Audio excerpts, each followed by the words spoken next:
The Sergeant at Arms is directed to make a proclamation.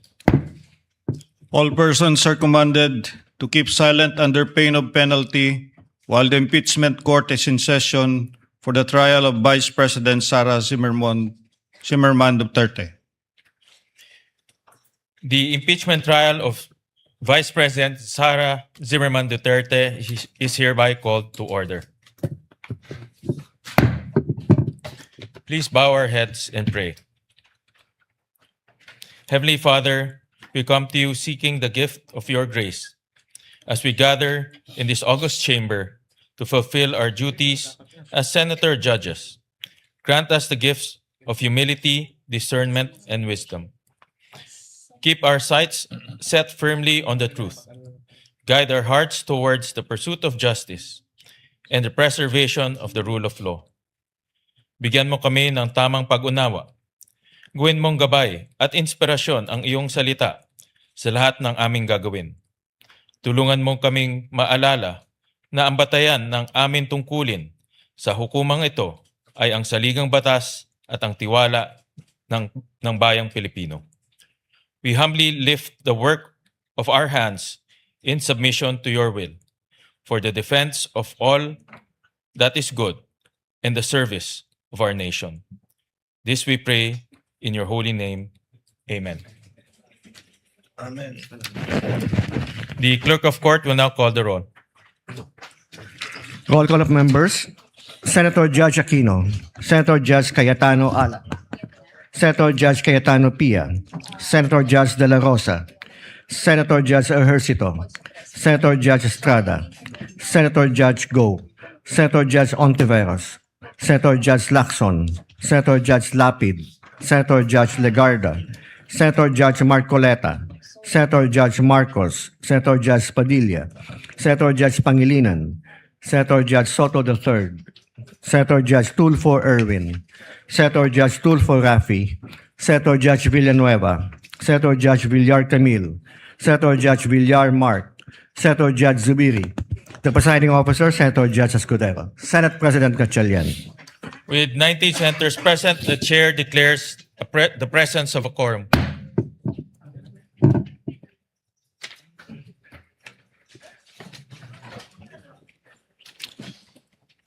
What is the pleasure of Senator Judge Padilla?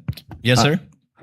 Magandang tanghali po sa ating tagapamahalang hukom Magandang hapon din po. at sa atin pong Ginoong Pangulo. Nais ko lamang po magbigay ng isang maiksing manifesto.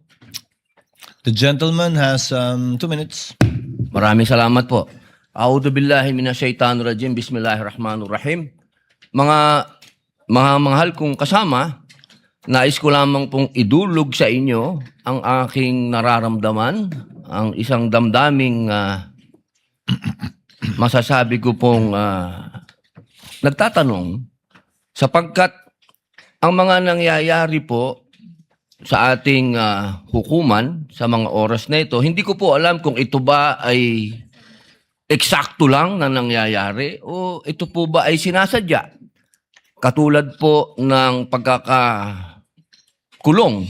ng ating dalawang senator judge na si Senator Jinggoy Estrada at si Senator Rodante Marcoleta. At ang kagiyat pong pagdating ng aming mga masasabing galing sa ombudsman, sa akin, at kay Senator Alan Peter Cayetano. At kahapon, pagkatapos pong ng isang araw na mabanggit ang patungkol sa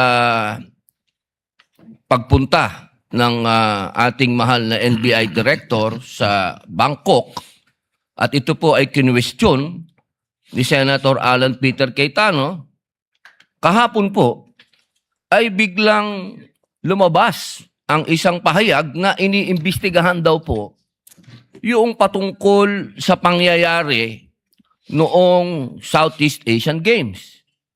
Ito po ba ay eksakto lang o ito po ba ay merong dapat tayong pangambahan? Sapagkat, alam niyo po, ako din po ay dapat ay pupunta ng Iran sapagkat isinagawa po ang pagbibigay-pugay sa namatay na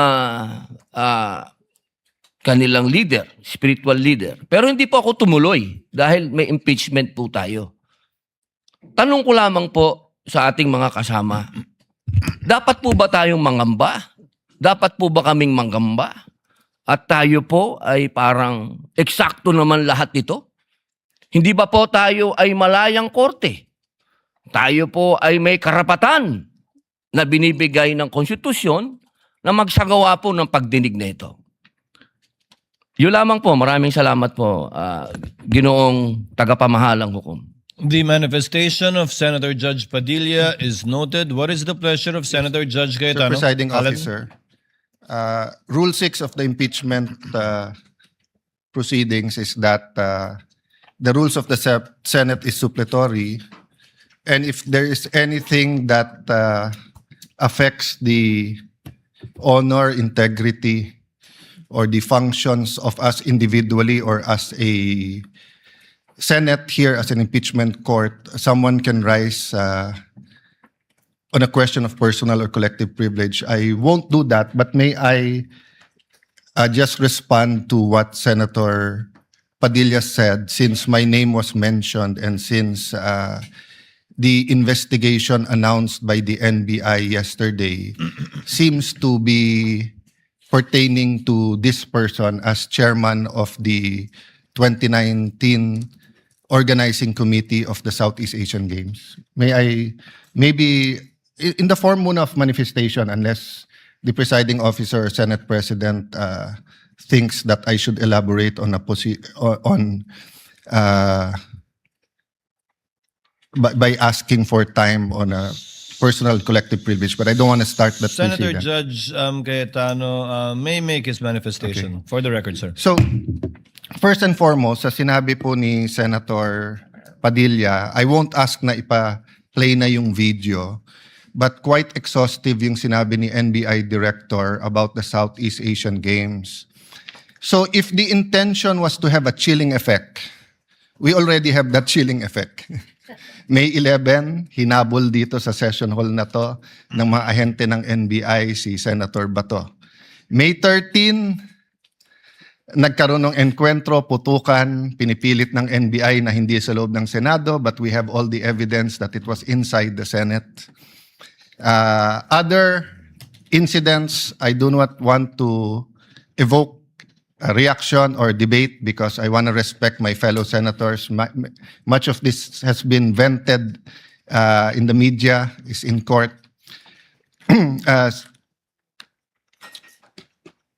Director Matibag has promised us that he will give us a warrant issued by the ICC, has promised us that he will hold his agents na nanggulpe ng isang OSAA. He will be the one to implement the contempt order and hold them in his office, but wala ditong natupad. So when I mentioned his name, his position the other day that it was bad taste, walang personal yon. I mean, regardless kung sinong, even if it was a secretary, an alter ego of the president who wrote the execution team or the defense team to say, pwede bang next week kasi may seminar, I would have said the same thing, di ba? Na, look at the gallery. Kompleto parati dyan, from Congressman Ace Barbers to many Congressman Ridon. I won't name all of you, but you're busy people. But you think this is important, so you take time out and you are here. Di ba? Of course, the prosecution team, you have to be, you are here. We are here, despite of many, many other important things. Not only investigations, not only the flood control, not only the BIR, not only, we're also talking about the nation being prone to volcanic eruption, to yung bagyo, buti, well, nasalanta pa rin tayo ng bagyong Inday. Ibang Inday ang pinag-uusapan natin dito sa impeachment.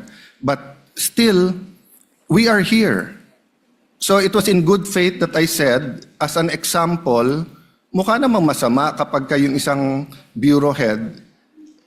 NBI director is a very important position, but it is a bureau. So if a bureau head And tignan niyo yung invitation, nakalagay sa invitation, or your representative. And we resolved it. So, aksidente ba na yesterday, suddenly after I mentioned it, and after, during the weekend, many have been talking about na dapat ata hindi 16. So 21 na lang kami ngayon eh. So 2/3 of 21 is 7. Pag nabawasan pa kami ng 3, 13 na lang yon. Pero some will argue, mabawasan lang kami ng 1 o 2, baka 13 na rin yon kasi wala naman half person o 3/4 person. So all of these issues are valid. Question, the chilling effect is there, but am I intimidated? Wala na akong choice. Ilalabang ko na to, gagawin ko yun ang dapat kong gawin. Bumaliktad man yung sitwasyon, si President Marcos ang ini-impeach and I felt a certain way, ilalabang ko rin. Chief Justice man ang i-impeach, ilalabang ko rin. But for the record, Mr. President, go ahead and investigate. First of all, that's been investigated many, many times. COA, I'm not sure. I think the Office of the Ombudsman, ang nag-file pa ata, Chief of Staff mo eh. Senator Rob, I'm not sure but parang may kaso na nun. Senator Drilon quizzed us here. I was Speaker of the House but I chose to appear before the Senate to be able to answer all of those questions directly. The SEA Games, paulit-ulit yan. Biktima na ng speakership ng 2019 yan. Nahuli namin yung PR na sinabi kikiam, pinakain daw mga Muslim ng baboy, when it was chicken longganisa na pinakain. Pero nasiraan na tayo sa Malaysia, Indonesia. The SEA Games gave us so much honor. So far, it is still the biggest SEA Games in history.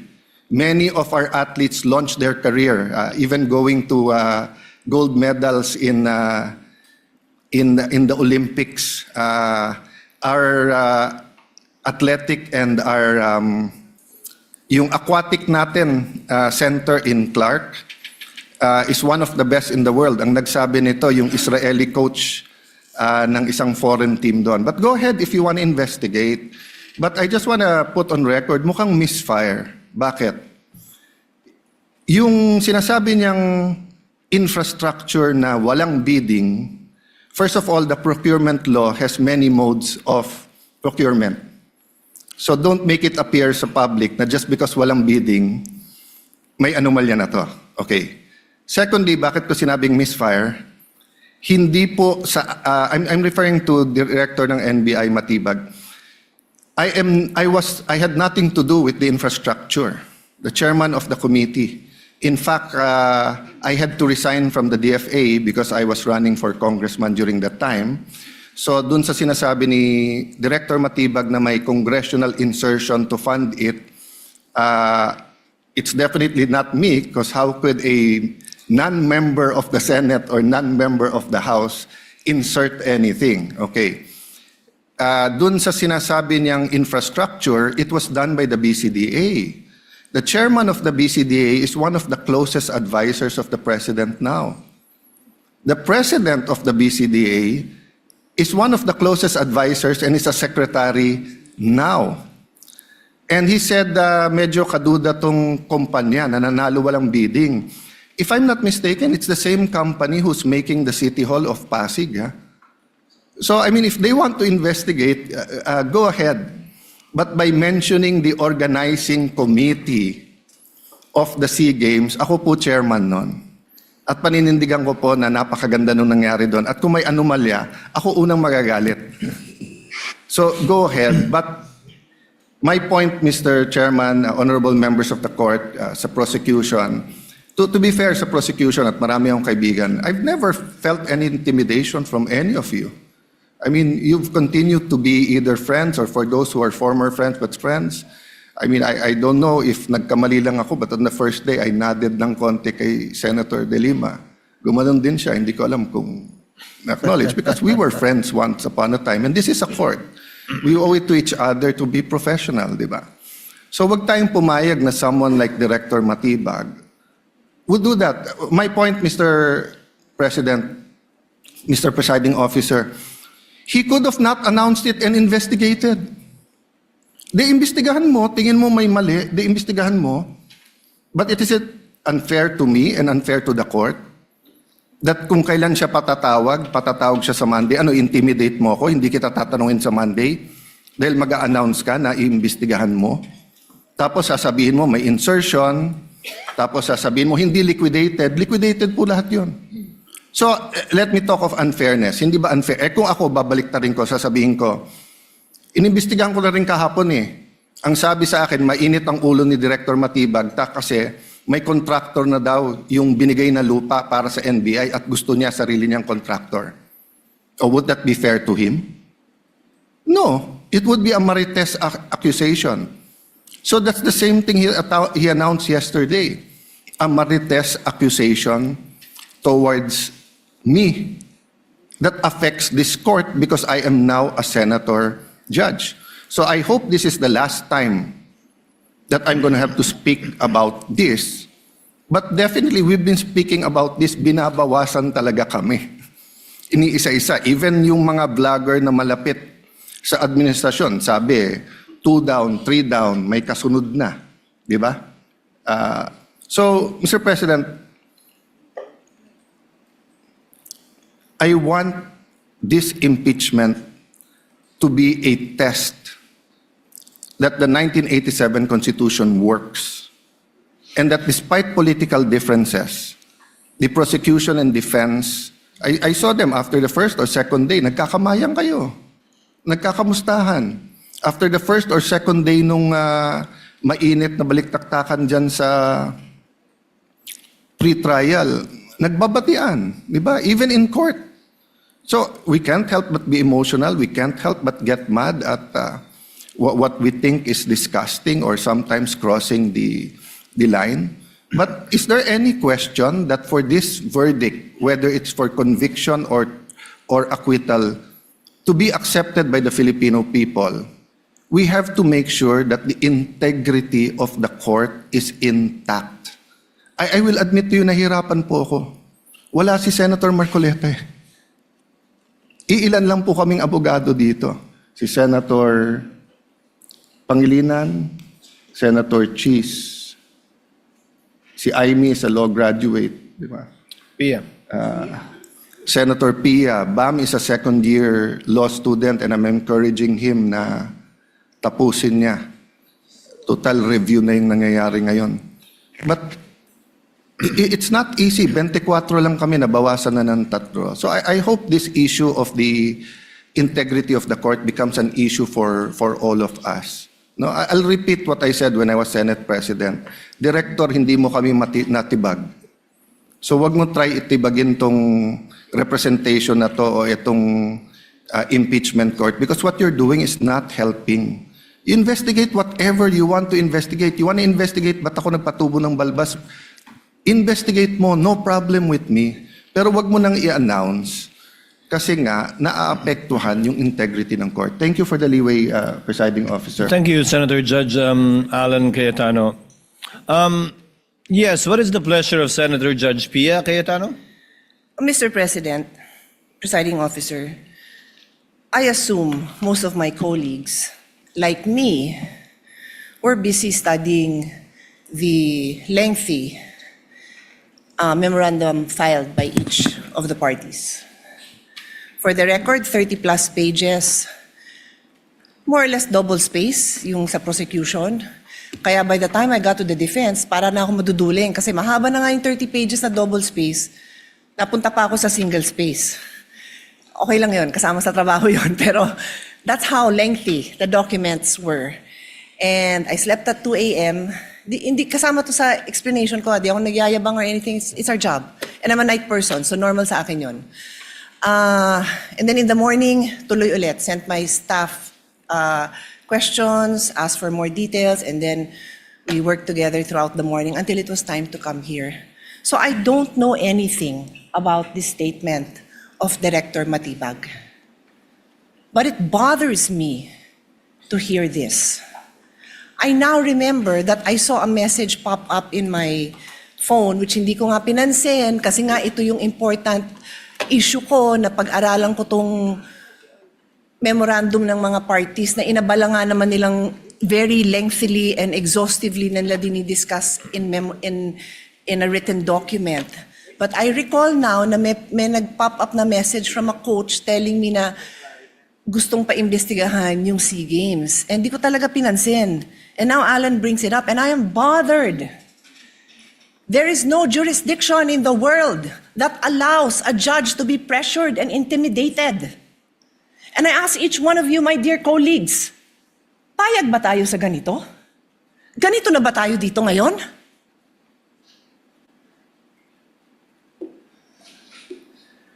Don't we want a better country for our children?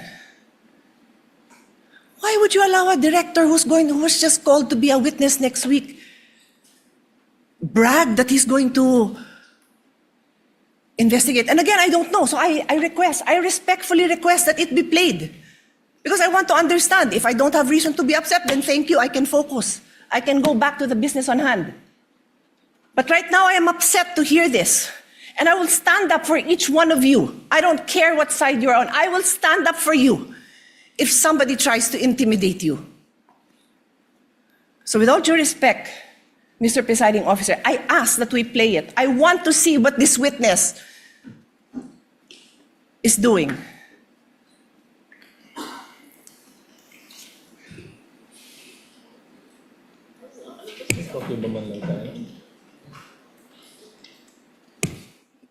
Presiding officer declares a brief recess.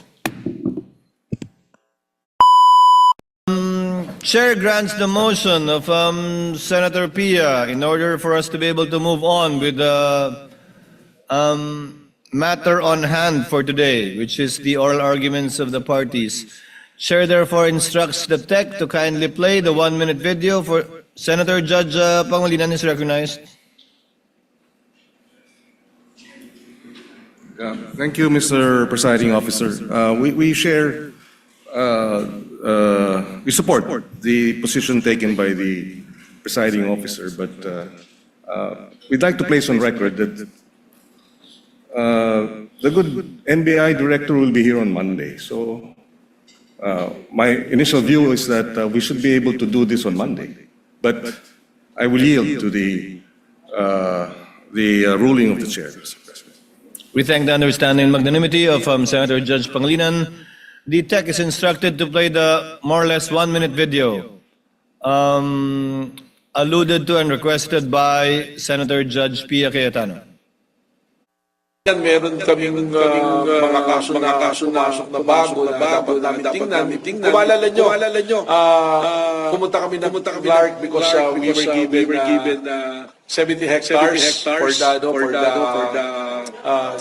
NBI Academy. So magkaroon kami ng relationship sa Clark. Nakita namin din yung parang sports complex na ginamit ng SEA Games yung sa Philippine Sea Games Organizing Committee. Well, nakarating sa amin, may titingnan kami dito, kailangan kami investigahan dahil nakarating kami dito, billion pala yung pumasok dito na pera na unliquidated.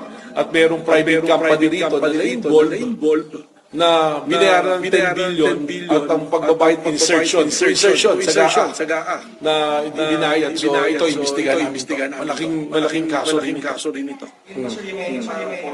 Ay, iba pa yun. Yung sa Caldero na kaso, I think, so ongoing, pero sisilipin na rin namin. Ito yung tungkol dun sa it's a Malaysian company na sila yung nag-build ditong parang port area na to. Walang bidding. Tapos nabayaran ng mabilisan na 10 billion yung halaga, congressional insertion.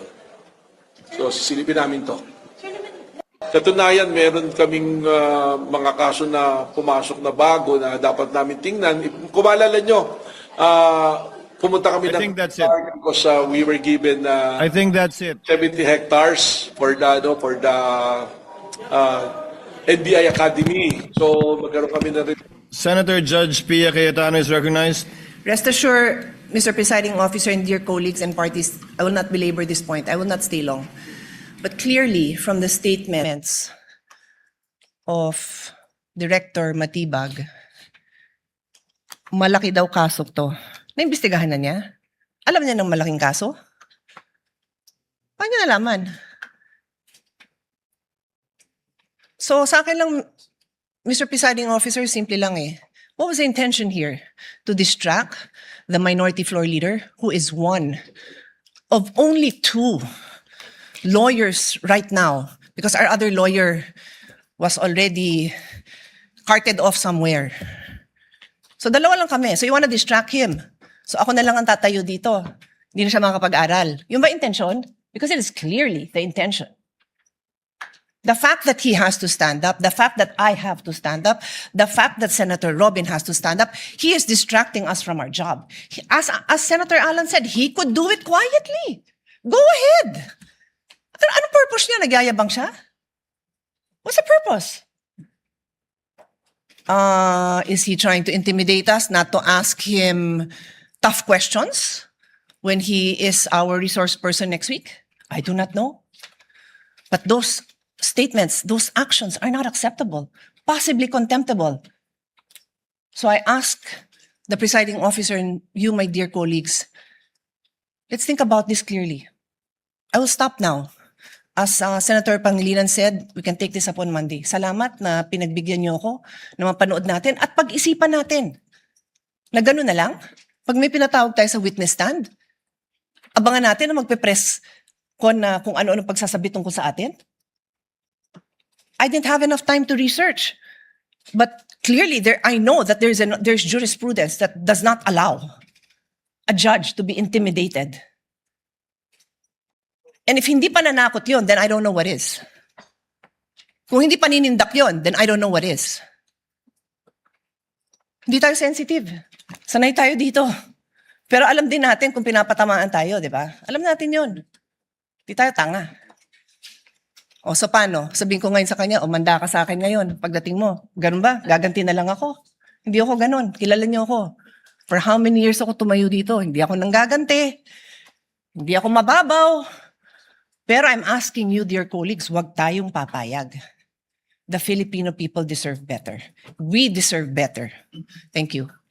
Thank you, Senator Judge Villa. What is the pleasure of Senator Judge Alan Cayetano? Yes, I didn't know we were going to play it, but just for the record, there's no issue with the Qualdron because it was paid by the private sector. There was no public money used, and it was designed by the firm of a national artist. So much so that that same firm, I don't know when we started to hire them, whether it was the time of Senator Lacson as the Committee of Accounts for the new Senate building or the time of Senator Nancy. But until now, there's engagement. So it's so easy to find out. No? But can I shift to the topic at hand? Just one manifestation for the whole Senate regarding the oral arguments. We have not yet called the journal and called the court. Yes. So called at the the case. proper time, I just want to... Yes, you may do so at the proper time. Proceeding now, if there are no objections, the presiding officer will dispense with the reading of the July 14, 2026 Journal of the Senate, sitting as an impeachment court, and shall consider the same as approved. Clerk of court will please call the matter before the impeachment court. Case number 004-2026 in the matter of impeachment trial of Vice President Sara Zimmerman Duterte. Appearances for the parties.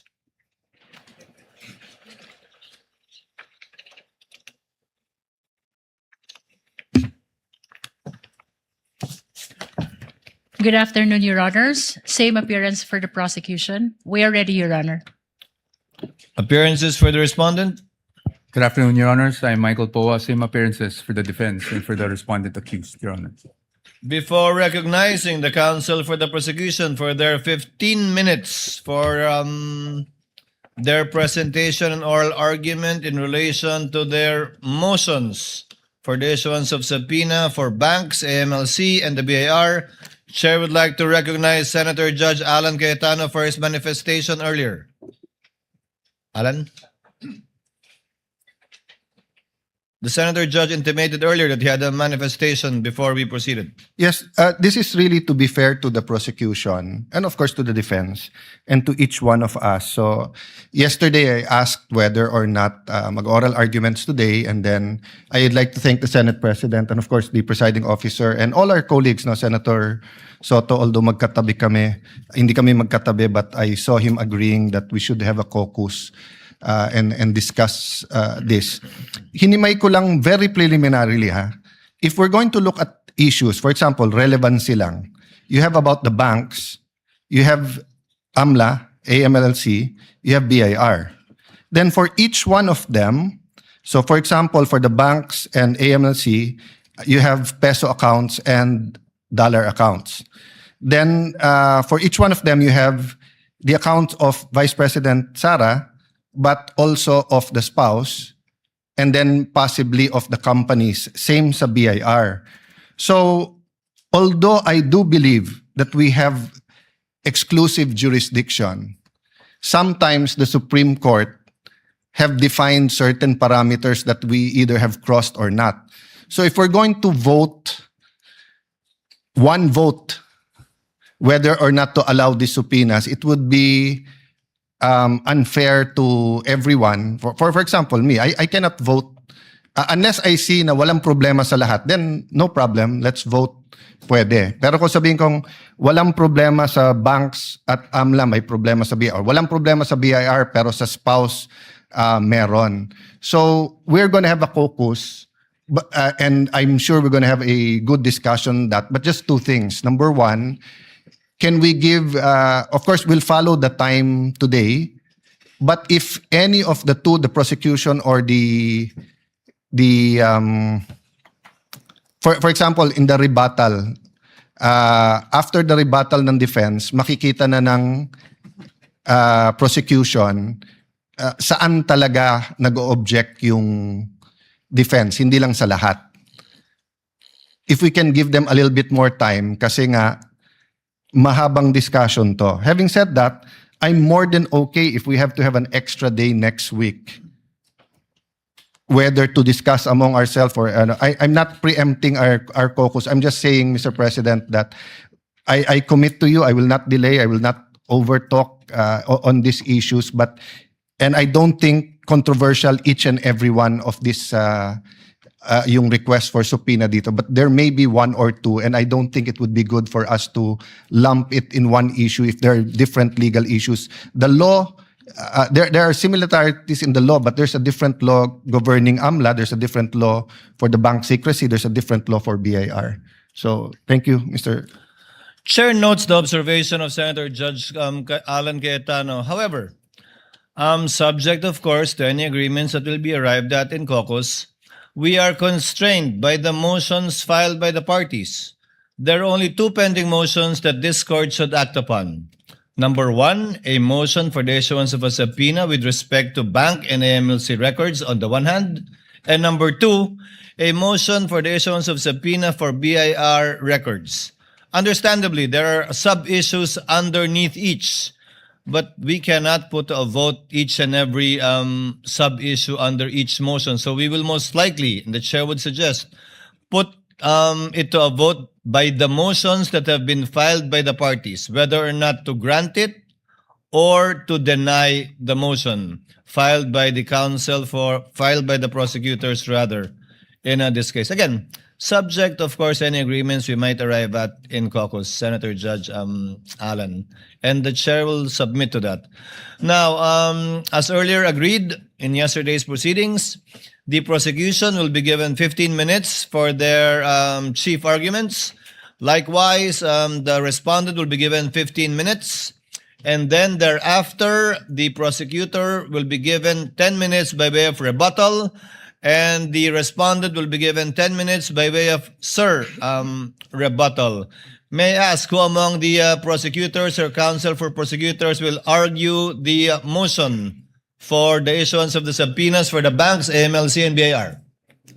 Your Honors, the prosecution will be represented by the Honorable Representative Chel Jokno for the purpose of this oral argument. Nonetheless, Your Honor, we have some manifestation to make for the prosecution. The lead prosecutor may proceed.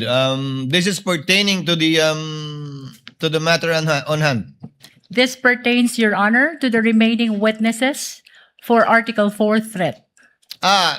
Can we discuss that later before we adjourn, lead prosecutor? We submit, Your Honor. Thank you. On the part of the respondent, The part of Who the will argue? respondent, Your Honor, I will be the one arguing today. for the record, kindly state your full name, Attorney Poa. My name is Michael Wesley T. Poa, Your Honor. Thank you. Your Honor, we're requesting that Congressman Chel Jokno be recognized. For the prosecutors, the Honorable Representative from the party list Akbayan, Chel Jokno, is recognized for his oral arguments on the motions, twin motions that they filed. You are recognized, sir, and you may proceed when you're ready. You have 15 minutes. Thank you, Your Honor. Good afternoon, everyone, to the members of this honorable court. May it please the court.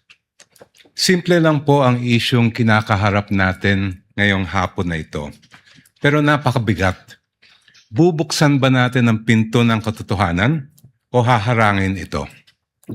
Ang hiling ng prosecution ay mailabas ang buong katotohanan so that this court may know the truth, the whole truth, and nothing but the truth, and make its decisions based on that. That is why we have requested the issuance of subpoena duces tecum for the bank records, tax records, and Anti-Money Laundering Council reports relating to Vice President Sara Duterte and her husband, Attorney Mans Carpio. Sa pamamagitan nito, may lalahad ang buong katotohanan tungkol sa mga alegasyon sa Article 2 ng Articles of Impeachment. Una, na pinayaman ni Vice Presidente ang kanyang sarili ng labis-labis sa kanyang legal na sahod at lehitimong kita bilang isang lingkod bayan. Pangalawa, na meron siyang mga ari-arihang hindi dineklara sa kanyang Statement of Assets, Liabilities, and Net Worth. At pangatlo, na habang siya ay nanunungkulan bilang Vice Presidente, nakibahagi siya sa negosyo, directly or indirectly, kahit ipinagbabawal ito ng ating konstitusyon. Sasabihin marahil ng depensa na walang kapangyarihan ang hukumang ito na busisiin ng mga bank records, tax records at AMLA reports ni VP Sara. With all due respect, that argument is not only legally flawed, it is an affront to the authority of this honorable court. Kung tatanggapin po natin ang argumentong ito, hahayaan natin maliitin at insultuhin ang hukumang ito. The Constitution, Your Honors, please, vests this impeachment court with extraordinary powers. Tanging ang hukumang ito lamang ang may kapangyarihang magpasya kung ang mga pinakamataas na pinuno ng ating bansa ay karapat-dapat pa rin manungkulan. Because this power comes directly from the Constitution, no one, no person, no law, no administrative rule can limit or supersede it. I repeat, nothing and no one can handcuff this court's power to try and decide this impeachment case. Kahit ang bank secrecy law po ay sumusunod at tumatalima sa impeachment court. The law explicitly states, and I quote its pertinent portions, all deposits are hereby considered as of an absolutely confidential nature except in cases of impeachment. Walang kaduda-duda, may karapatan at kapangyarihan ng impeachment court na busisiin ang mga bank records ni VP Sara. Hindi rin po hadlang ang Data Privacy Act. The law itself affirms that confidentiality shall not apply, and I quote, should the personal information be needed pursuant to a subpoena duly issued. Muli, walang kaduda-duda. May karapatan at kapangyarihan ng impeachment court na ipasubpoena ang mga dokumento ni VP Sara Duterte. Pero sabi po ng kampo ni Vice President, irrelevant daw ang mga bank records, AMLAC reports at BIR records lalo na daw yung mga transaksyon na nangyari bago siya umupo bilang pangalawang Pangulo dahil wala raw itong kinalaman sa kasong ito. The prosecution respectfully but vehemently disagrees.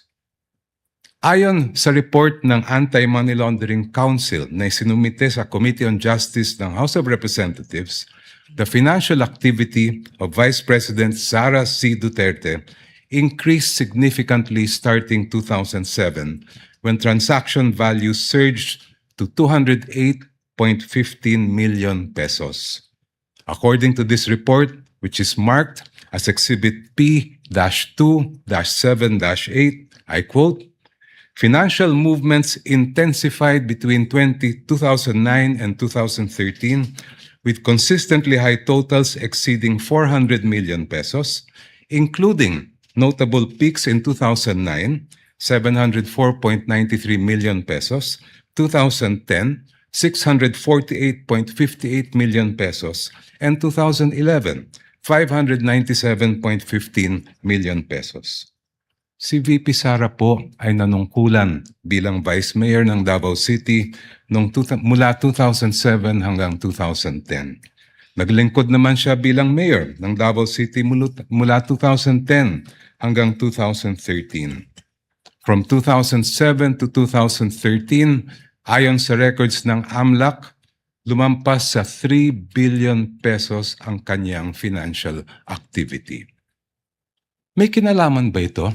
Ito ba ay relevant sa Article 2 ng Articles of Impeachment, which alleges, among others, that VP Sara betrayed the public trust and culpably violated the Constitution when she amassed unexplained wealth manifestly disproportionate to her lawful income? Para sa prosecution, malinaw ang sagot. The Vice President's financial activity as Vice Mayor and Mayor of Davao City relates directly to the main fact in issue in this case, her fitness or unfitness to serve as Vice President. Let me explain. The framers of the 1987 Constitution added betrayal of public trust as a ground for impeachment, and I quote, "to include all acts which render the officer unfit to continue in office." For this honorable court to determine whether VP Sara Duterte is unfit to continue in office, it must have a clear picture of the respondent as a public servant. Kailangan makita ng publiko at ng mga senator judge ang tunay na kulay ng vice-presidente at larawan ng kanyang buong pagkatao bilang isang lingkod bayan. If she amassed staggering amounts of unexplained wealth while she was a vice mayor and mayor, doesn't that say a lot about her unfitness to serve as a vice president? Isn't that relevant to the question this court must resolve at the end of this trial of whether or not the vice president betrayed the trust given to her by the people? From what I have gathered and read, Your Honors, please, this is not the first time this court has been confronted with this issue. Sa impeachment ni dating Chief Justice Renato Corona, tinanggap ng hukumang ito ang mga ebidensyang nakalap bago pa man siya naupo bilang punong hukom. I believe it was then Senator Judge, now presiding officer Francis Escudero, who raised the question, will the impeachment court consider only Corona's acts as Chief Justice? This after observing that some exhibits predated his appointment as Chief Justice. This matter was taken up in caucus, after which this court decided to allow such evidence. When Philippine Savings Bank President Pascual Garcia III testified before this court in the same Corona trial, he refused to answer the question of then-Senator Judge Franklin Drilon on the starting balance of Corona's 2 peso-denominated accounts.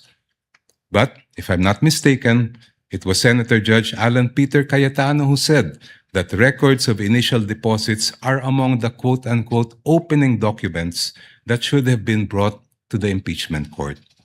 After reading the subpoena, presiding officer Senator Juan Ponce Enrile held that Senator Judge Cayetano's observation was correct. During the same hearing, the presiding officer ordered the issuance of subpoena to PS Bank Katipunan branch manager Annabel Tiongson to bring all the bank records of the Chief Justice. A few days later, the impeachment court denied the defense's motion to quash the subpoena for the Peso Bank accounts of CJ Corona. The presiding officer explained that the purpose of the subpoena is to find out if Corona has not included the deposits in his salin. This court also denied the defense's motion to suppress evidence on Corona's bank accounts. Sa huli, binusisi ng hukumang ito ang bank records ni Chief Justice Corona mula sa kanyang unang balanse bago pa man siya naging punong mahistrado. The panel of prosecutors respectfully submits that the subpoenas for the production of the bank records, AMLA documents, and BIR documents of the Vice President and her husband are proper and should be issued by this honorable court. Now allow me, Your Honors, to return to my first point. There is a deeper reason why this court must resist the attempts of the respondent to exclude evidence that is obviously relevant. It has to do with curtailing the power of this court. The Constitution gives this honorable court, and I quote, the sole power to try and decide impeachment cases. Kayo lang po, Your Honors, ang may kapangyarihang magpasya kung ano ang impeachable offense at kung anong ebidensya ang maaaring tanggapin para patunayan ito. Kinilala ito mismo ng Korte Suprema. In the case of Francisco versus House of Representatives, the Supreme Court declared, and I quote, a determination of what constitutes an impeachable offense is a purely political question which the Constitution has left to the sound discretion of the legislature. Such an intent is clear from the deliberations of the Constitutional Commission. Inulit po ito ng Supreme Court sa kasong Gutierrez versus House of Representatives, where the Supreme Court declared, and I quote, Francisco instructs that this issue would require the court to make a determination of what constitutes an impeachable offense. Such a determination is purely a political question which this Constitution has left to the sound discretion of the legislature. Clearly, the issue calls upon this court to decide a non-justiciable political question which is beyond the scope of its judicial power. Since this impeachment court has the sole power to determine what constitutes an impeachable offense, no one, not the Supreme Court, much less the defense, can impose limitations on that power. No one can dictate to this court how to exercise the exclusive power to decide what constitutes an impeachable offense. In closing, Your Honors, I go back to the most fundamental provision in our Constitution on the accountability of public officers, Article 11, Section 1, which provides, and I quote, public office is a public trust. Public officers and employees must at all times be accountable to the people. Ibig sabihin po, sa proseso ng impeachment, ang pananagutan sa taong bayan ang pinakamahalaga sa lahat. Kaya naman po, ang hiling namin sa Korte, gamitin ang inyong natatanging kapangyarihan at karapatan na busisiin ang bank records, tax records at AMLA reports kaugnay ni VP Sara at ng kanyang asawa. Sa ganitong paraan, Your Honors, madedesisyonan ninyo ang kaso base sa buong katotohanan. The truth, the whole truth, and nothing but the truth para sa interes at kapakanan ng sambayanang Pilipino. Before I close, if Your Honors, please, if I have whatever time I have left, may I request that it be credited to my rebuttal. Maraming salamat po. We will try to do that, Your Honor. You have 1 minute and 39 seconds. And if at all we do so, we shall equally credit it to the rebuttal, if any, of the Counsel for Respondents. Thank you, Your Honor. Attorney Powa, if you're ready, you may proceed with your oral arguments on the twin motions filed by the prosecutors. You may proceed, sir, when you're ready. Thank you, Your Honor. You have 15 minutes. Mr. Presiding Officer, Honorable Senator Judges, magandang hapon po sa inyong lahat. The issue before the impeachment court today is not whether you possess the power to issue a subpoena. The real issue is whether such power may be exercised in a manner that disregards due process and compels the production of documents and information beyond what is allowed by law. Your Honors, jurisprudence provides that for a subpoena to be valid, it must comply with twin requirements of 1, definiteness, and 2, relevance. Ibig sabihin po nun, dapat particularly describe po ang nasasaklaw ng subpoena at dapat may direktang kaugnayan sa ginagawang paglilitis. Your Honors, when a subpoena becomes oppressive, when it is unreasonable, and when it is merely issued for the very purpose that there is a hope that somewhere, somehow, something incriminating will come out, it ceases to be an instrument of justice. It becomes a weapon of a fishing expedition. And that is exactly what confronts this very court today. And that is why the defense has taken the position that the prosecution's requests must be denied. Allow me to explain, and let me begin with constitutional points. Our first point, Your Honors, due process. Impeachment is primarily a legal and constitutional procedure with political characteristics. It is sui generis, but it is not a purely political proceeding. Ibig sabihin po nun, the Bill of Rights, especially the due process clause, applies in all stages of the impeachment process. Your Honors, those are not my words. Those are the words of the Supreme Court in Duterte versus House of Representatives. And that is the law of the land. When we speak of due process, we offer a simple proposition that evidence must be present to support each and every accusation. Pero hindi po yon yung nangyari dito. Balikan po natin kung saan nagsimula itong proceeding na ito. I have here with me, Your Honors, copies of the Saballa and Cabrera complaints, both filed before the House of Representatives. Both accused the Vice President of allegedly amassing unexplained wealth, both with voluminous attachments, yet not one attached a document to support that accusation. Not a single financial transaction record, not even a single SALN.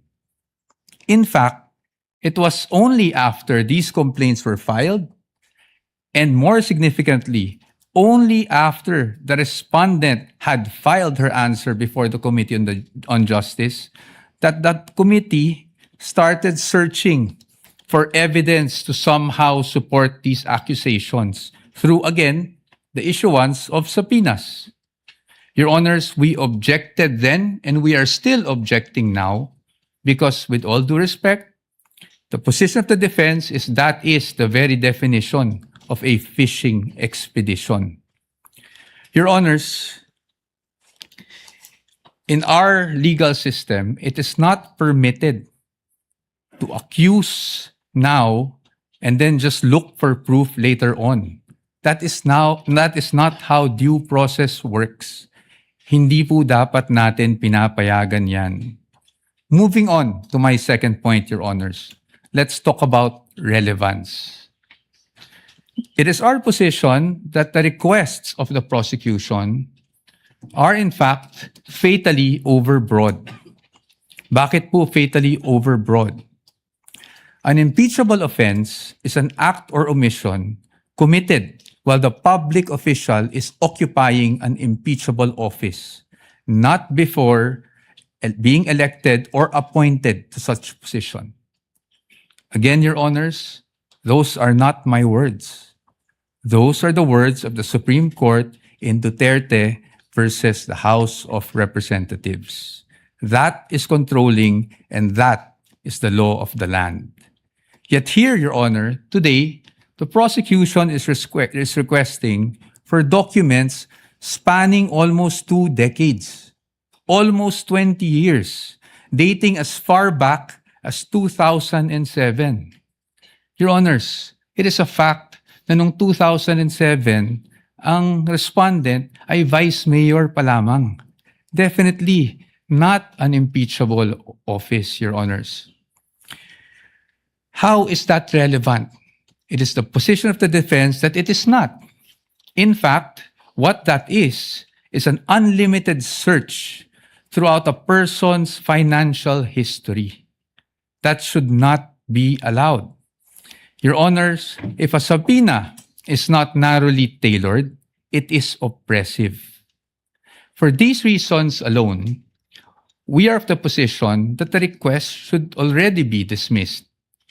Nonetheless, if the impeachment court were to extend its utmost liberality, which the prosecution have asked for in their memorandum, we'd like to point out, Your Honors, that Congress itself, the Senate and the House of Representatives, enacted laws that specifically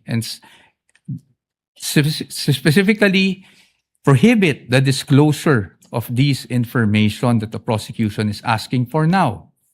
Let us go through them one by one.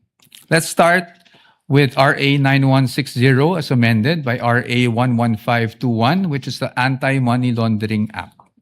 Your Honors, the prosecution is asking for covered transaction reports, suspicious transaction reports, financial intelligence reports, again, spanning almost 2 decades. However, it is clear under Section 8A, which we are flashing on the screen right now, na bawal po yun. Disclosure is prohibited under this provision, Your Honors. It is in black and white. Meron po bang exception? Wala po. Impeachment is not an exception. Had Congress wanted to make impeachment as an exception, madali lang naman pong ilagay yun sa batas. Pero hindi po iyon nagawa.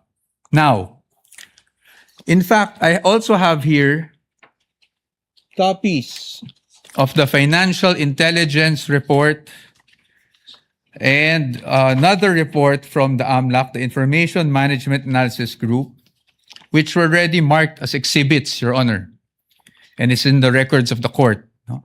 Exhibit D2-8-P1, where it says specifically that it should not be the information should not be used as evidence in formal proceedings, Your Honors.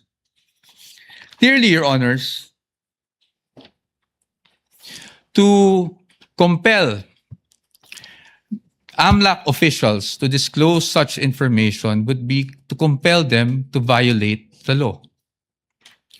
Let's move on now to the tax records, Your Honors. Prosecution is asking for tax records, so let's look at the tax code. Section 270 of which criminalizes disclosure of taxpayers' information. Meron po bang exception sa batas na ito? Meron po, but it is limited. Kasama po bang impeachment? Hindi po.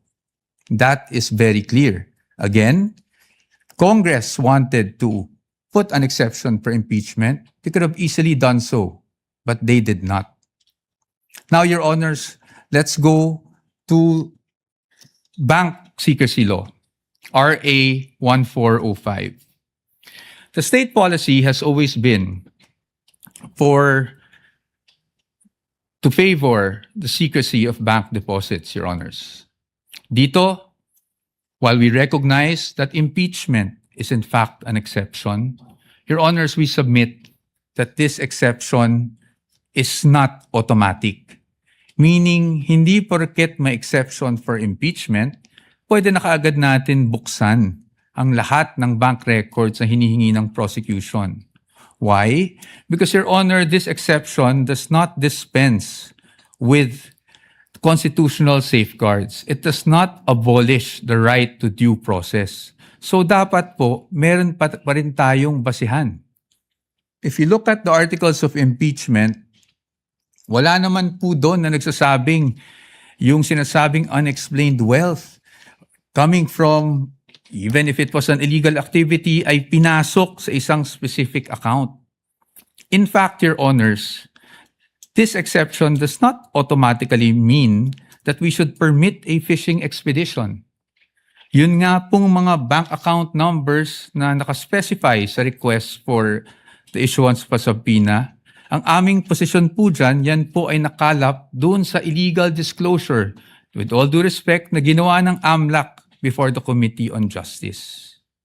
And then, Your Honors, they're also asking for the bank records of the spouse. Your Honor, the spouse is not an impeachable officer. And therefore, the spouse is not covered by this exception. Again, Your Honors, we should not allow this. In closing, Your Honors, the prosecution has repeatedly invoked accountability. Your Honors, we agree with them. No one is above the law. But in the same manner, no one must fall below or be outside the protection of the law.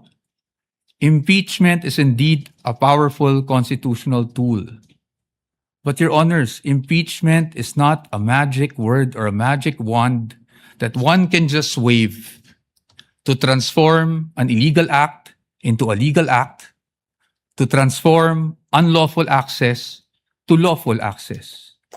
That is not what the Constitution contemplates. That is not what the laws enacted by Congress contemplate. And that is not something that the Honorable Impeachment Court should allow. We submit, Your Honors. Thank you very much. The gentleman still has 2 minutes and 48 seconds, which we shall credit, similar to the request of the prosecutor, to your rebuttal should you desire to use it, counsel, for the respondent, Attorney Paul. Thank you, Your Honor. Counsel, the prosecutor is recognized. Attorney Chel Jokno, you have 11.38 minutes, which will round off to 12 minutes, counsel. You may Thank proceed you. when you're ready for Thank you. your rebuttal. Maraming salamat po, Mr. Presiding Officer, at magandang hapon po ulit sa ating lahat. Let me address each of the points that the defense has raised in their oral argument. Sabi po nila una ay due process daw ang isang paulit-ulit na dinidiin ng defense. But there's no debate that due process applies in this proceeding, just like in any other proceeding. The real issue before this honorable court is, will the subpoenas that we are asking be issued by this court actually deprive the respondent of any form of due process? Ang aming paniwala po ay hindi. And allow me to explain why. First of all, we are not yet at the stage where any evidence is being put in the trial or offered to the honorable court. Nandito pa lang po tayo sa punto na kung maari bang ipaproduce natin itong mga dokumentong ito. The defense will have every opportunity to make objections if and when particular exhibits or documents are identified by a witness and offered in evidence. Therefore, wala pong due process violation ang pag-issue ng subpoena. Second, the defense repeatedly cites the case of Duterte versus House of Representatives as, I quote, the law of the land, as I quote, controlling daw yung decision na yan. But I must remind the defense of that particular case and why the pronouncements quoted are mere obiter dicta, o kung sa simpleng salita po ay side comment lang. The entire Duterte versus House of Representatives case revolved around a different mode of impeachment. Kung maalala po natin, yan yung at least one-third na members of the House ang nagsampa ng kaso. And the entire decision discussed how due process should apply to that mode of impeachment. Totoo, may sinabi ang Supreme Court tungkol sa mode na ginamit po ng Saballa and the Cabrera complaints. Pero hindi po yun ang issue sa kaso ni Duterte. That issue is just a side bypass or incidental declarations of the court that are not controlling and are not the law of the land. And if you look mismo at the decision of the court, they expressly said, we are speaking of due process in relation to how these proceedings reached the Senate as an impeachment court, not this kind of procedure. Second, paulit-ulit din po nilang sinasabi na ang ginagawa po ng prosecution ay fishing expedition. Actually po, meron ng desisyon ang Supreme Court that addresses squarely this point. This case involved a case of unexplained wealth, the case of Republic versus Rabusa, GR 208183, decided August 31, 2022. Just like here, the prosecution in that case requested subpoenas for the production of bank records. Just like here, the argument was raised that this is a mere fishing expedition. In fact, hanggang sa Court of Appeals, ang sabi po ng Court of Appeals ay fishing expedition lang po yan. But please allow me to read just a portion of what the Supreme Court held here. I quote, "The Court of Appeals resolved that the bank accounts of Rabusa et al. Were protected under Republic Act 1405, that is the Bank Secrecy Law, given the arbitrary demand to disclose the contents thereof. The Court of Appeals considered the inquiry as a fishing expedition to utilize evidence against Rabusa et al. In the instant case, given that the court orders in the form of various subpoena duces tecum and ad testificandum all involved the forfeiture of unexplained wealth, the RTC was in error for not allowing petitioner to examine, inquire, and look into the subject accounts." I continue. "As the present proceedings on unexplained wealth are now encompassed within the exceptions of Republic Act 1405, the court orders subject of this case clearly fall within the orders that would enable the examination of the respondent's bank accounts as contemplated in the first exception. Thus, it comes clear that this court cannot sustain the RTC's and Court of Appeals theory that there was no court order authorizing the examination of the bank accounts. On the contrary, records prove that the RTC issued several subpoena duces tecum and ad testificandum, which required certain persons to testify in open court and present documents which pertain to the existence and identity of the subject accounts and also to the accounts, the contents found therein. I just move forward. Given the existence and propriety of the subpoenas, the evidence procured through the same should have been duly considered by the lower courts. This court cannot agree with the Court of Appeals' supposition that the examination of the respondents' bank accounts was but a mere fishing expedition to pin liability on them. Next, the defense repeatedly cites a number of laws to claim that the requested information and documents that we are asking from this court for the issuance of subpoena are confidential. Sabi po nila, confidential daw ito sa ilalim ng Republic Act 1405.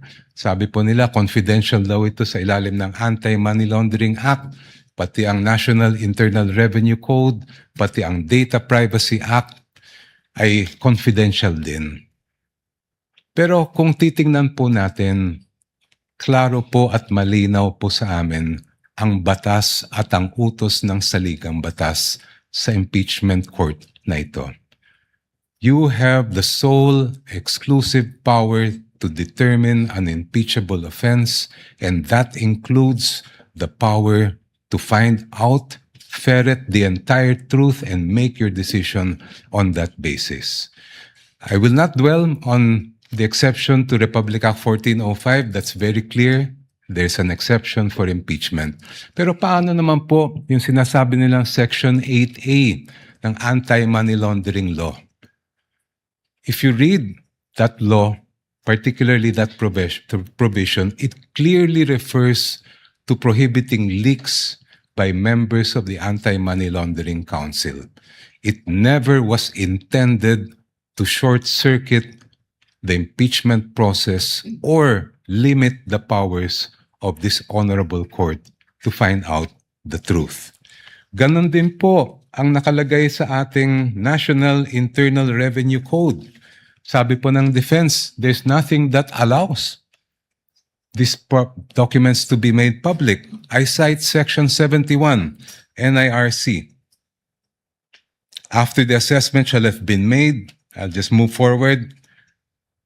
The returns, together with any corrections, shall be filed in the office of the commissioner, and I quote, and shall constitute public records and be open to inspection as such upon the order of the President. And in fact, during the Corona impeachment trial, the President at that time did order, and that is why this court admitted the BIR documents. Your Honors, madaling sabihin na confidential ang ilang impormasyon at dokumento. Madaling magturo ng batas. Pero ang hinahanap po ng impeachment court ngayon at sa mga susunod na araw, linggo at buwan ay ang katotohanan. At ang layunin ay makamit ang pananagutan. Confidentiality, Your Honor, should not be the prevailing principle in this proceeding. Hindi po confidential ang katotohanan. Maraming salamat po. Thank you, Representative, the Honorable Chel Jokno. Attorney Poe, counsel for respondent, is recognized for his rebuttal. Sir, you have 13 minutes. Thank you, sir. I will not take up the entire time to expedite matters. Your Honors, I respect, of course, the arguments put forth by the distinguished opposing counsel. But when it comes to due process, Your Honors, I think it's beyond debate, no, that due process must be observed in every stage of the proceedings. And aside from that, due process requires, Your Honor, that we also respect the protections afforded by law on the respondent. Your Honors, ang sabi po ng ating distinguished opposing counsels, obiter lang daw po yung sinabi ng Supreme Court.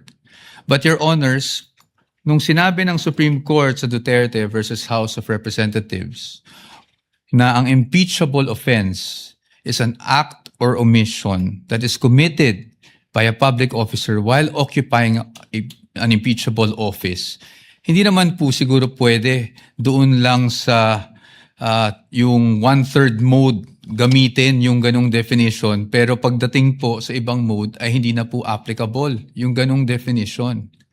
Your Honors, in fact, in that decision, which I failed to mention earlier, sinabi rin po that the acts or omissions must be done in relation to the office. Kasi yun nga po ang purpose ng impeachment. Next, Your Honors, yung sinasabi na dapat kahit na may mga prohibition sa batas, pwede pa rin nating masapina para ma-examine. Your Honors, it is the wisdom of Congress kaya po may ganung mga prohibitions against disclosure under the law. Kung papayagan po natin that a court process, even an impeachment court, can issue a subpoena to thwart those provisions, it's as if, Your Honor, we are doing judicial legislation here because a judicial issuance can easily repeal for the time being that provision or at least suspend, Your Honor. Maybe not repeal. Properly, the proper word might be suspend that provision of law. I've never heard about that, Your Honors. And then, lastly, Your Honors, parati nating sinasabi rin, no? Two points. Yung nabanggit na Section 71. I agree po under the tax code that Section 71 provides that if the President orders, then nawawala na po yung confidentiality. However, Your Honors, even given that there's an order from the President, I think we should still think about the relevance Para saan ba ine-examine yung mga dokumento? Hindi ba para sa impeachment proceeding? Hindi po namin sinasabi na kung sakaling nagkamali man ang Vice Presidente, kung sakaling may paglabag man sa batas ang Vice Presidente noon, ay hindi na pwedeng maparusahan. Marami naman pong paraan. You can file cases against the Vice President for those infractions, preterm infractions. Pero pag impeachment po ang pinag-uusapan, we are limited to what impeachable offenses are. And again, the Supreme Court is clear about that.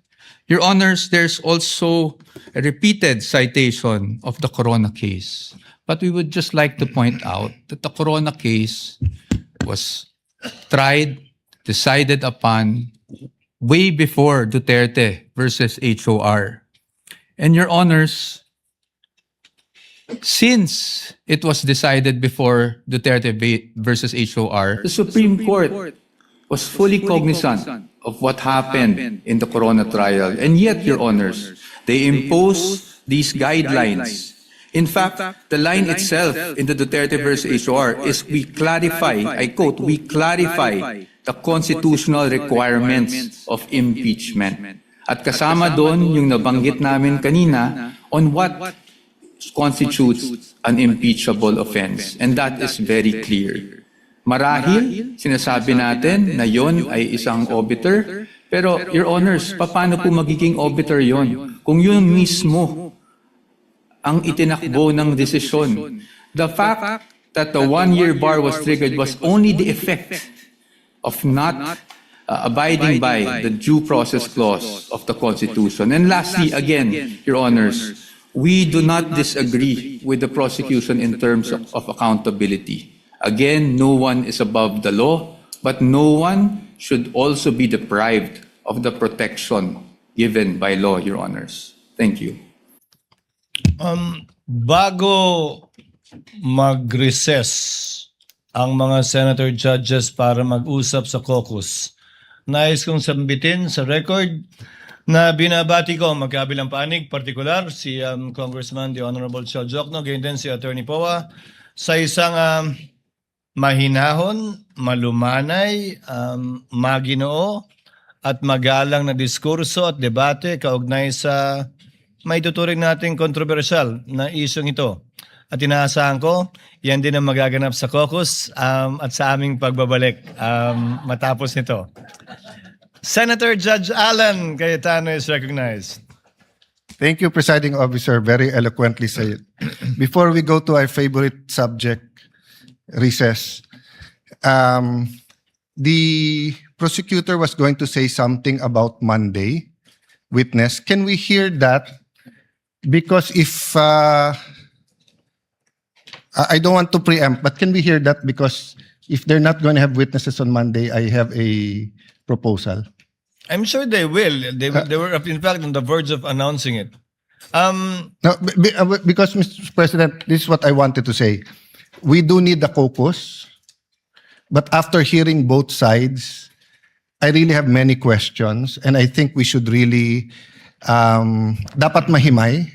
But after hearing them, I think there's a couple of issues we will agree on, but I'd rather ask my questions on Monday. So if everyone agrees, then we can caucus but allow them to adjourn, no? Unless someone wants to ask after our caucus. We will hear the lead prosecutor. However, Senator Judge Cayetano, it is the predisposition of the presiding officer, given that we don't have any witnesses today to settle this matter and this issue today. That's it's my the only matter for us to discuss anyway. That's my point, Senator Judge. No, I'm reviewing the rules. Hindi naman tayo tatagal pag per legal issue kasi nakalagay naman not more than 2 minutes. So, meaning for example, for me, issuing the subpoena is not one issue. Whether the subpoena is to the VP or to her husband is two separate issue. Peso account or dollar account is a separate issue. Whether or not the company's accounts, etc., should be subpoena is a different issue. But for me to decide, I want to ask the prosecution and the defense about that. So medyo haba-haba talaga. To answer the Senator Judge, we have a precedent that I think, if I remember correctly, it involves the good gentleman himself. When then Senate President Enrile made a ruling with respect to the request for the issuance of a subpoena against the former Chief Justice Corona and his family. The gentleman agreed with respect to not issuing the subpoena against the Chief Justice, but disagreed with respect to not issuing with the family. No, And I the was ruling of the I was chair- correct there. That was the first. The rules of court says pwede pagka son-in-law, but I was overruled by Senator Exactly. Enrile. I appealed. The body agreed with him. So even if I was correct, I was overruled. But my point is, Mr. Presiding Officer, that was one simple issue. That's why I didn't argue. I'm saying this seems to be like two subpoenas. But there are several subject matters, AMLA, etc. And remember, this is Article 2. What's our assumption? August or September pa to iti-take up eh. So I'm just saying, so for example, no, we all agree on the ruling. It benefits one side. We should tell them why we ruled that way so that if they file a motion for reconsideration or they go to the Supreme Court, malinaw din yung ruling natin doon. There are substantive issues here. There are some issues, as eloquently said by Congressman Shel Jokno. Alangan namang bagbago ko ng stand kung pare-pareho yung issue about, let's say, bank account. So, you know my vote on that, di ba? But my vote on Chief Justice Corona doesn't mean it's the same vote if it was on his spouse and the companies that are under his name. I can tell you honestly right now, I don't know what to vote for, what my vote will be. But I do know that these are two important issues. Even the definition of definiteness and the definition of fishing expedition, I want to pursue that with them. With the permission Your of Honor, Senator sir. Judge Allen, can we discuss that in caucus? Yes, in yes. Senate? So I'm just saying, if we're going to discuss it and maraming magtatanong, do you want them to go home and we can extend till Thursday next week or whatever? No, not at this time. Okay. We can advise Yeah, I them submit properly to the presiding at the officer. appropriate time. Senator Judge Pangilinan. Now, just to reiterate the earlier manifestation of the presiding officer, we agreed to go on caucus after the presentation Yes. after the oral argument. So let us stick to the agreement, Mr. President, Mr. Presiding Officer. Thank you. Umaasa pa rin ako na magiging mahinahon yung caucus. So we move to Chair declares a recess. We will advise the parties as to what time we will most likely finish once we know that we are in the process of winding up. In the meantime, kindly relax and study the next witnesses you will be presenting. Trial is on recess. For the information of the parties as well as the viewing public, in caucus, the senator judges agreed to study the matter more, given that not everyone has actually completed reading the memoranda given by the parties and submitted by the parties, and given that they want more time to look into the complicated issues involved in these two motions for the issuance of subpoena. The senator judges agreed in caucus to decide on the matter on Monday, and that on Monday, senator judges who wish to ask the parties questions will be afforded the time to ask these questions again on both sides. Following our rules, it shall be 10 minutes per senator, not exceeding 1 hour for each side. At this juncture, may now recognize the lead prosecutor, the Honorable Luistro. As I understand, she intended earlier to make a manifestation with respect to their intended witnesses on Monday. Kindly already exclude Monday, Honorable Luistro. Yes, Your Honor. First of all, we would like to acknowledge the positive response of the Honorable Impeachment Court to our previous manifestation. Accordingly, we would like to reiterate that the prosecution will no longer be presenting Attorney Zuleika Lopez as well as Captain Belinda Bello. Reiterating, however, the same concern on redundancy, surplusage, and lack of necessity, the prosecution further manifest that we will not be presenting as well the following witnesses for Article 4, that is threat. Number 1, Your Honor, is the Philippine National Police Firearms and Explosives Office representative. The witness intended to testify that the respondent owns firearms, including the high-powered ones, which demonstrate the capacity and capability to execute the threat. On the other hand, Your Honor, it has been shown already that the government took seriously the threat. As a matter of fact, it prompted the full-scale investigation, including the recommendation to file a criminal complaint. Number 2, Your Honor, is Michael Flores and Bons Magsambol. They belong to the press who were present during the November 23 video conference. They will be testifying that they were among the reporters or media persons who were present during the video conferencing, and to the fact that they heard the respondent utter the threat against the President, the First Lady, and the former Speaker. On the other hand, Your Honor, the testimony of Agent Calilong already established that the video is authentic, plus, considering, Your Honor, the defense's subsequent admission that the same are authentic videos, Your Honor. Number 3, Your Honor, is Sheriff Abe Andres. The witness intended to testify on the 2011 incident pertaining to the violence allegedly committed by the respondent on the sheriff. On the other hand, Your Honor, during the past proceedings, it has been acknowledged by both parties. Particularly, it was acknowledged already that the occurrence of this incident of 2011, so we deem it unnecessary as well to present this particular witness. Number 4, Your Honor, is the family member of a victim of threats.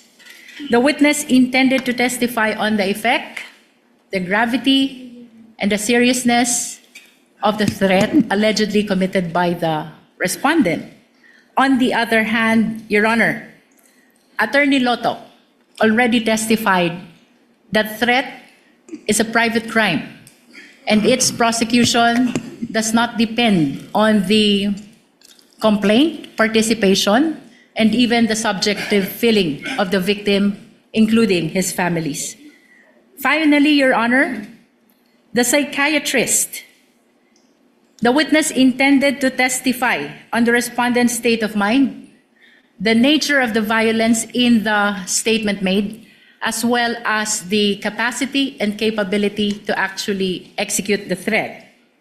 On the other hand, Your Honor, both parties have sufficiently established already the circumstances surrounding the statements made by the respondent in the authenticated video. The same is true with respect to the respondent's own subsequent confirmation of those statements, as well as the testimonies already presented. Your Honor, considering that these 5 witnesses are included in our pre-trial order, Your Honor, we respectfully withdraw their names among the prosecution's witnesses for Article 4 threat. This withdrawal, Your Honor, renders Attorney Melvin Matibag, the NBI Director, as our last witness for threat, who will be testifying this coming Monday. Tuesday, Your Honor. Likewise, Your Honor, the prosecution acknowledges the 5-day notice rule.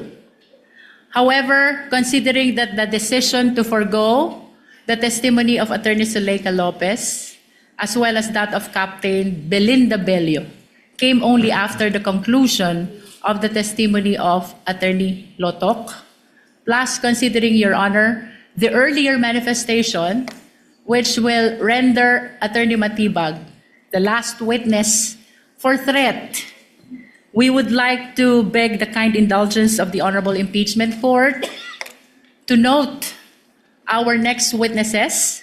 This will be in support of Article 1, confidential fund. And if we will be presenting Attorney Melvin Matibag on Tuesday, then this means that the first witness for confidential fund will be presented on July 22, that is Wednesday. Yes. Nevertheless, Your Honor, we are requesting that we be allowed to request for the issuance of subpoena for our first 3 witnesses for confidential fund. That includes Marivic Pareja of the Legislative Archives Museum Management Service of the House of Representatives, and also, Your Honor, 2 land bank employees, including Violeta Constantino, former branch manager of Land Bank Shaw Boulevard Branch, and Ninita Camposano, former branch manager, Land Bank, DepEd Branch. To clarify, Honorable Wistro, this is for the issuance of subpoena ad testificandum only? Your Honor, the request is for the issuance of both subpoena ad testificandum and subpoena duces tecum. Kindly submit in writing the motion in order to be able to specify the documents you want to be the subject matter of the subpoena duces tecum. We will await it within the afternoon, even after adjournment, so that we can sign the subpoena by today or tomorrow at the latest. May I inform the Honorable Impeachment Court that the list or the request for subpoena ad testificandum and duces tecum, the written ones, have been submitted already to the Honorable Impeachment Court, Your Honor. I stand corrected. Yes, I have it with me now. Your Honor, may I just enter some correction with respect to the testimony of Attorney Lotok to the act of threat or grave threat. The same is a public crime which does not need a private complainant, and its prosecution does not depend on the complaint participation. Counsel, before going there, let the presiding officer act on these requests for issuance of subpoena first. The presiding officer hereby grants the request for the issuance of subpoena ad testificandum to Ms. Marivic Pareja to appear on July 21 and 22, to Ms. Violeta Constantino and Anita Camposano, also a subpoena ad testificandum to appear on July 21 and 22, and subpoena duces tecum to Ms. Lynette Ortiz, correct? Of the Land Bank of the Philippines to appear on July 21 and 22. The aforestated requests for subpoena are hereby granted. Clerk of Court is directed to prepare the corresponding subpoena ad testificandum duces tecum as the case may be, and for the Sergeant at Arms to be instructed to serve the aforestated subpoenas. As you were saying, Honorable Wistro. May I just manifest, Your Honor, that with respect to the testimony of Attorney Lotok to threat, the same is a public crime, and therefore its prosecution does not depend on the complaint, participation, and even the subjective feeling of the victim, including that of his family. What is this about? I think, if I remember correctly, Representative Luistro, the presiding officer stated that also yesterday, that there are only certain private crimes that require the complaint of the victim. And these mostly are private and sexual crimes, such as concubinage, adultery, seduction, abduction, rape, and acts of lasciviousness. We These are understand, the only Your Honor. private crimes that require the signature or complaint of the private complainant. We understand that, Your Honor, and we in fact submit to the position of the Honorable Impeachment Court, except that this representation misstated the supposed public crime into a private crime, Your Honor. Noted. Your Honor. Before recognizing the counsel for respondent, Senator Judge Aquino is Just a recognized. point of order, Mr. Presiding Officer. with the presentation of the articles and the witnesses, we're tackling all of the articles from the prosecution and then all of the articles from the defense? Or initially, maybe I was mistaken. I thought we would tackle the per article prosecution, then defense, prosecution, then defense. Is it all articles, then all articles, Mr. Presiding Officer? Not a point of order, but perhaps a clarification. Yes. But the answer is yes. We will first finish the presentation of the prosecution for all articles before listening and allowing the respondent to present their evidence in chief for all the articles as well.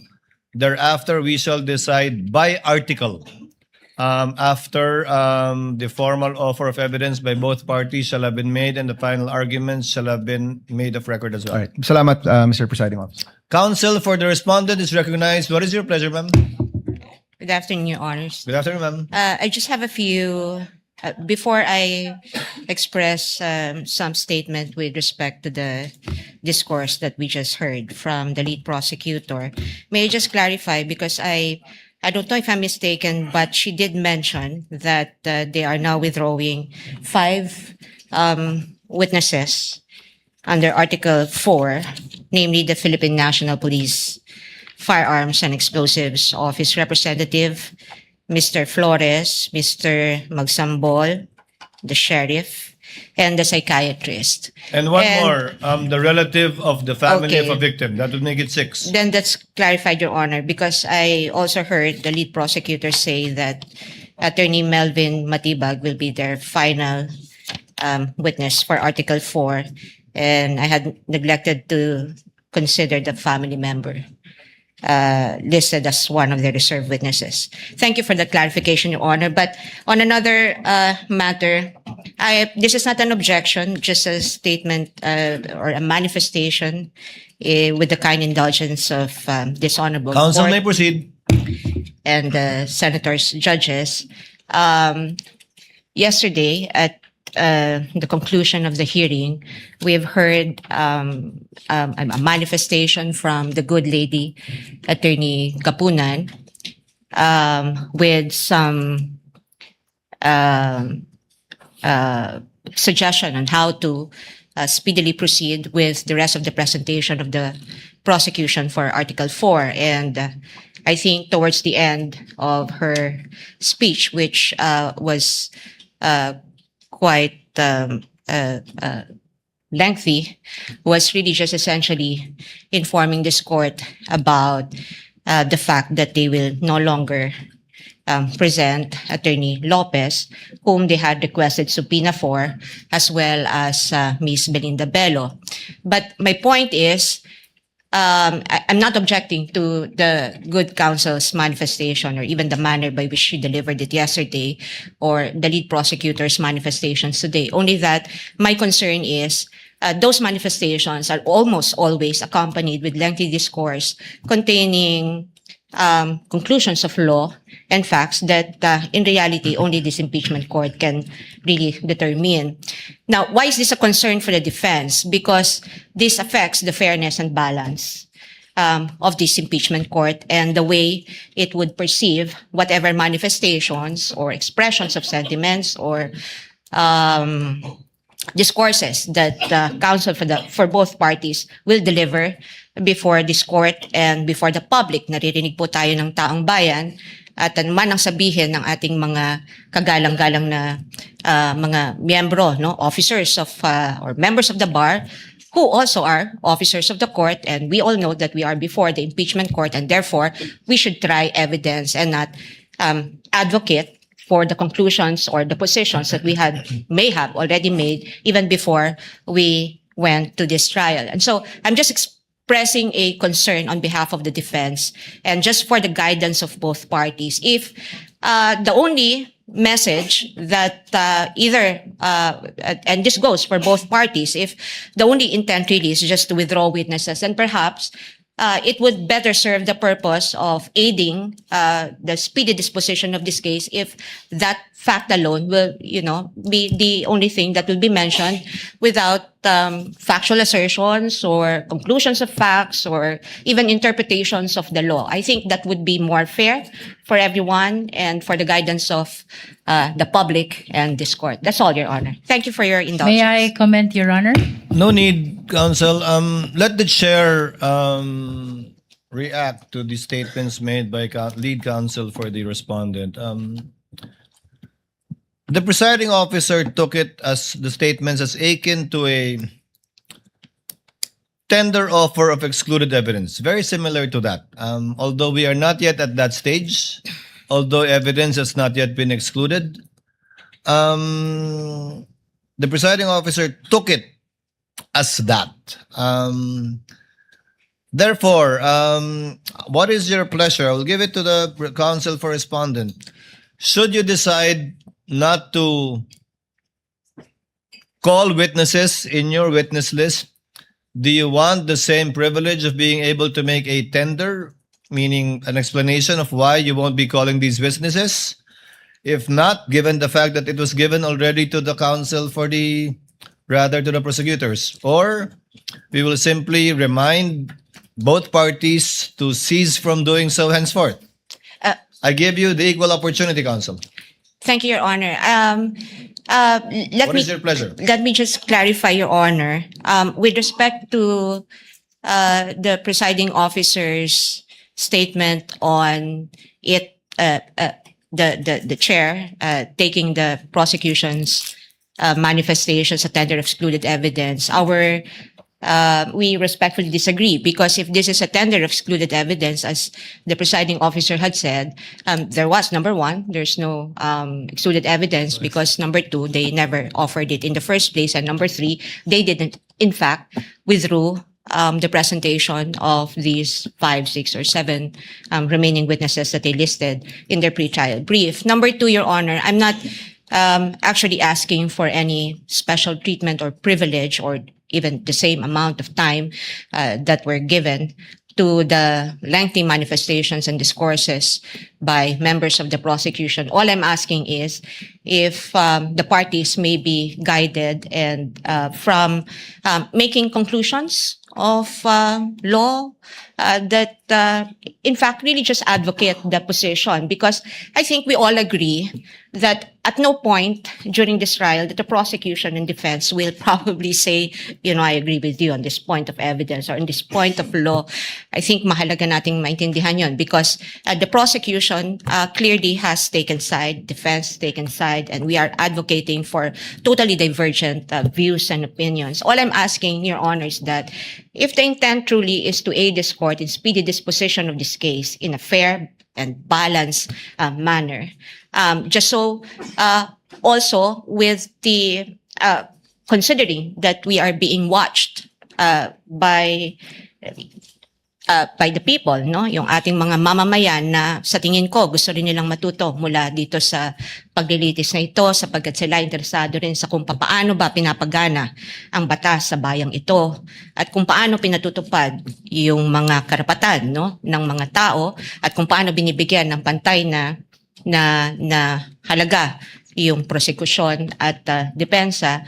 All I'm asking is, if the intent is just to say we're withdrawing, then that's it. Just state the intent and then without any conclusions, Your Honor, because conclusions really are just for the courts to make and not for either of the parties. Thank you, Your Honor. So noted, as the court said, it is akin to and not exactly a tender offer. Therefore, the court will now remind both parties to kindly limit any such manifestations on the withdrawal or change on the withdrawal of their witnesses, to kindly limit it to the withdrawal of such witnesses, and it applies to both sides. Thank you, both the Your Honor. prosecution and the respondent side, should that time come on the part of the respondent. So ordered. Any other matters to be taken up? Thank you, Your Honor. None from the defense, Your Honor. So, Quick manifestation, Your Honor. I'm sorry. Quick manifestation, Your Honor. Yes. Just to respond to the manifestation of the defense. Yes, the Honorable Luis. Nais ko lamang pong ipaalala sa ating mga kababayan. This is a constitutional process. This is of paramount of importance, and therefore, providing the reasons for the withdrawal of these witnesses need to be communicated as well to the viewing public, Your Honor. Kailangan pong maintindihan ng ating mga kababayan ang naging hakbang ng prosekusyon kung bakit wini-withdraw ang mga pangalan ng ibang testigo para sa Artikulo 4, and that is threat. That is for the record only, Your Honor. Noted. Court already made a ruling. Senator Judge Cayetano. Mr. Senate President, Mr. Presiding Officer, I agree with you both, and there's a solution to that. Let me start by I agree with the defense. Actually, I was going to stand up yesterday, but with all due respect to a good lawyer, Attorney Kapunan, and to the fact that my seatmate, Senator Miggs, was very proud of her, saying that she's his ninang, I did not stand up anymore. The problem with explaining why you're withdrawing is actually you are feeding to the court something they did not testify to, and then something the defense cannot object to.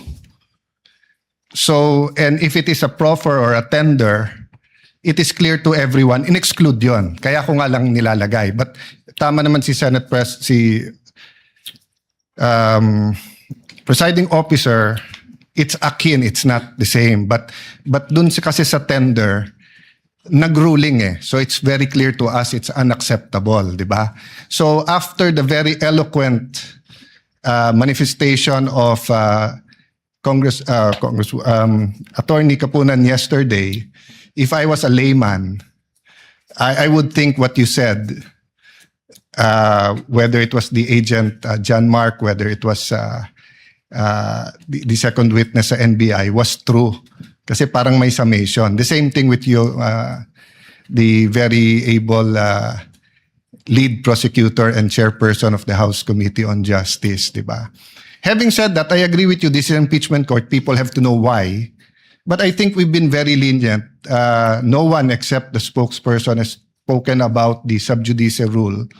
So you can actually explain it in the press con afterwards, if I may, no? Because nga, I was also observing yesterday and I was saying, kung ako yung defense, dadagdagan ko na yung witness ngayon at every time i-withdraw, may chance akong i-explain bakit wini-withdraw, then reinforce kung ano yung sinabi nung before. So I understand you completely, ma'am.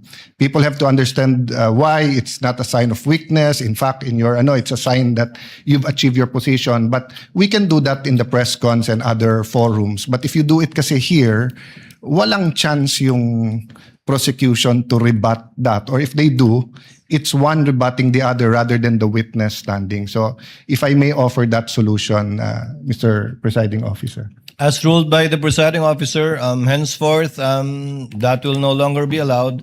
Senator Judge Pangilinan, before Senator Judge Pia Cayetano. It's just a very quick manifestation. I was actually listening to the ruling of the presiding officer, and initially I thought he would rule that the defense would likewise be given the opportunity to speak up, and at some point when they likewise have the opportunity to withdraw witnesses. I would like to think, Mr. Presiding Officer, that would have been the better approach, because this is an impeachment court. This is not. We are not bound by technical rules, unlike court proceedings where lawyers are familiar and would really want, to make it as orderly and as technical as possible. But again, I will yield to the ruling of the chair. But just a reminder to everyone that technical rules of evidence does not apply strictly in impeachment court proceedings. Precisely because nakikinig ang taong bayan, pagka-technical masyado, na sa halip na lumalabas ang bawat punto. Hindi ko sinasabing hindi dapat magsalita ang defense. In fact, Yun ang original o initial na suggestion at minumungkahi ng ating presiding officer na kung gusto magsalita ng defense din para tapatan yung nabanggit ng prosecution, mas maganda sana. But I will yield. I just wanted that manifested and I will yield to the ruling of the chair. We Maraming thank the good gentleman for his understanding and magnanimity. Given that counsel for respondent did not want the same benefit, it also saves on the court time, and as pointed out by Senator Judge Allen, Your Honor. these words can be best expressed outside this court, so that we can manage the court's time better. Given that they have both parties have their respective spokespersons to discuss these matters. Counsel for respondent, you Yes, wanted sir. to be recognized? Yes, Your Honor. Yes, ma'am. May I just very briefly, so that I won't take any more time of precious time of the court and our everyone who's here. With just a brief response to the lead prosecutor's counter manifestation that this is because this is a constitutional procedure. We understand that. When we came here, mulat ang aming mga mata na pumunta rito at alam namin na ito ay isang constitutional mekanismo. Kaya nga, yung sinasabi ko kanina at ang aking kahilingan lamang ay nakasandig doon sa prinsipyo na yon na dahil ito ay isang constitutional mechanism, kailangan siguraduhin natin na balanse at patas yung lahat ng magaganap. At hindi ko I find it difficult to understand how manifestations containing assertions that are laden with conclusions and personal advocacy and obviously one-sided advocacy of either parties would help the court arrive at the proper determination of whether the respondent is guilty or not guilty of the charges contained in the articles of impeachment. Hindi rin po ito in response po to our just good Senator Pangilinan, hindi po technical na or rules, no? Yung aking ini-invoke dito, kundi yung actually it's substantive dahil ito ay nakasandig sa ating saligang batas. Salamat po. Noted. Senator Judge Pia Cayetano is recognized. What is your pleasure, ma'am?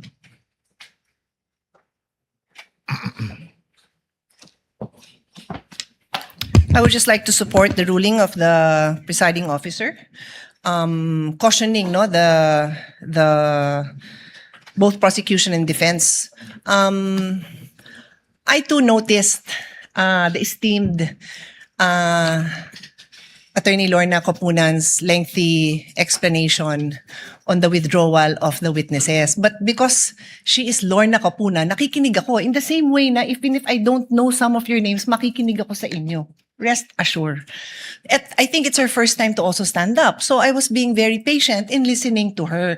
But I did take note of some statements that sabi ko parang conclusions na to or excessive explanation of her observations which I didn't think were proper.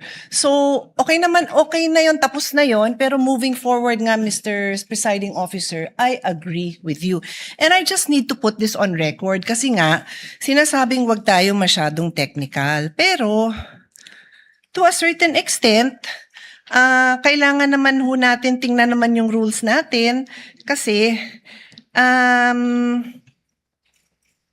maayos ho tayo, di ba? So I want to read into the record. This might be a paraphrase na nung sinabi niya ha, kasi sinasummarize namin ng team ko yung statements. And anyway, di ko na mahanap sa phone ko dahil kahapon pa yon. But I recall, no, and feel free to correct me, but this is a minor thing naman.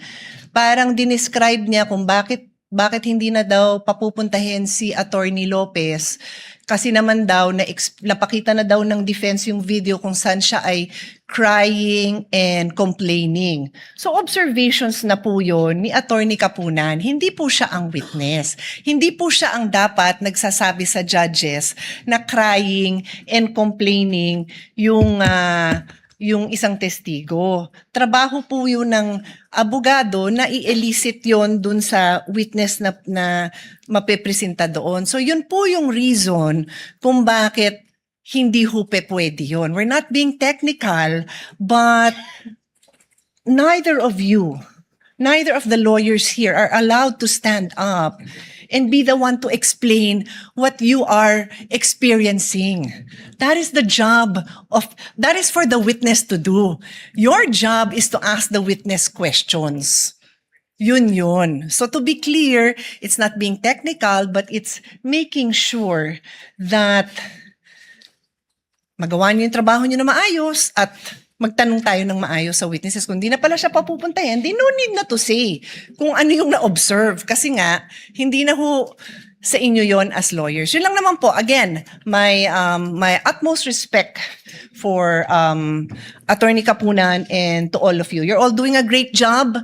Like I said, once in a while, we will be called out. Even I tell the presiding officer, call me out pag sumobra ako, pag medyo nag-exceed tayo ng authority natin, because we're all just trying to do our jobs here. So thank you again, everyone, for your time and patience. Thank you, presiding officer.